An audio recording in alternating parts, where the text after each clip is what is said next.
শাপলা ফুল প্রকৃতির এক অনন্য সৌন্দর্য, যা বাংলার জলাভূমি, বিল, পুকুর আর হাওরে অনায়াসে ফুটে থাকে।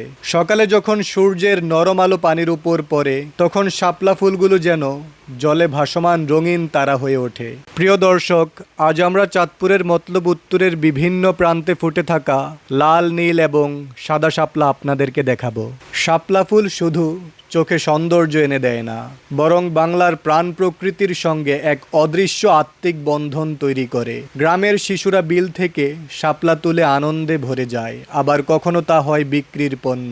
জীবনেরই এক অনন্য ছোঁয়া। বাংলার প্রকৃতির বুক জুড়ে ছড়িয়ে থাকা বিল, হাওর, পুকুর আর জলাভূমির সবচেয়ে পরিচিত সৌন্দর্যমণ্ডিত এক নাম শাপলা ফুল। এটি শুধু একটি ফুল নয়, বরং গ্রাম বাংলার জলজ প্রকৃতির এক জীবন্ত চিত্র, এক আবেগ, এক নীরব কবিতা। বৃষ্টি ভেজা প্রান্তরে ভোরের আলো ফোটার আগেই যখন হালকা কুয়াশায় ছেয়ে থাকে, তখন সেই কুয়াশার ফাঁকে ফাঁকে ভেসে ওঠে শাপলার কোমল রূপ। পানির উপর ছড়িয়ে থাকা বড় বড় সবুজ পাতা, তার মাঝে মাথা উঁচু করে দাঁড়িয়ে থাকা সাদা, লাল এবং নীল রঙের শাপলা ফুলগুলো ঠিক যেন প্রকৃতির আঁকা জলরঙের ছবি। হালকা বাতাসে পাতাগুলো দুলে ওঠে, পানির ঢেউয়ের সাথে ফুলগুলোও যেন নিজের তালে তালে নেচে ওঠে। শাপলা ফুল ইংরেজিতে ওয়াটার লিলি নামে পরিচিত। এটি বাংলাদেশের ইতিহাস, সংস্কৃতি ও জাতীয় পরিচয়ের গুরুত্বপূর্ণ একটি অংশ। শাপলা ফুল একটি জলজ উদ্ভিদ, যা পৃথিবীর বহু দেশে জন্মায়, তবে দক্ষিণ ও দক্ষিণ পূর্ব এশিয়াতে এটি বিশেষভাবে বিস্তৃত।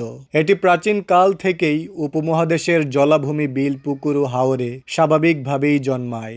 বাংলা সাহিত্য, লোককথা, কবিতা, গান ও শিল্পকলায় শাপলা ফুলের প্রচুর ব্যবহার আছে। বাংলাদেশের জল ভরা প্রকৃতি ও কোমল আবহের সঙ্গে যেসব ফুল সবচেয়ে মানিয়ে যায়, তার মধ্যে শাপলা সবার আগে। তাই তো সাদা শাপলাকে বেছে নেওয়া হয়েছে বাংলাদেশের জাতীয় ফুল হিসেবে। এই ফুল শুধু রূপের কারণে জাতীয় প্রতীক হয়নি, বরং তার সঙ্গে জড়িয়ে আছে বাঙালির ইতিহাস, জীবনযাপন, অনুভূতি ও আত্মপরিচয়। শান্তি, নির্মলতা আর মাটির ঘ্রাণ, এই সব কিছুর এক নিঃশব্দ প্রতিচ্ছবি হয়ে ওঠে শাপলা ফুল। শাপলার অস্তিত্ব প্রাচীন ভারতীয় উপমহাদেশেই নয়, মিশরীয়, গ্রিক ও চীনা সভ্যতাতেও ছিল। তবে বাংলার প্রেক্ষাপটে শাপলা হয়েছে জলজ কবিতা, লোককাহিনী, ছড়া, প্রাচীন পুঁথি, গান, লোকচিত্র, কল্পনার এটি এক বিশিষ্ট স্থান দখল করে আছে।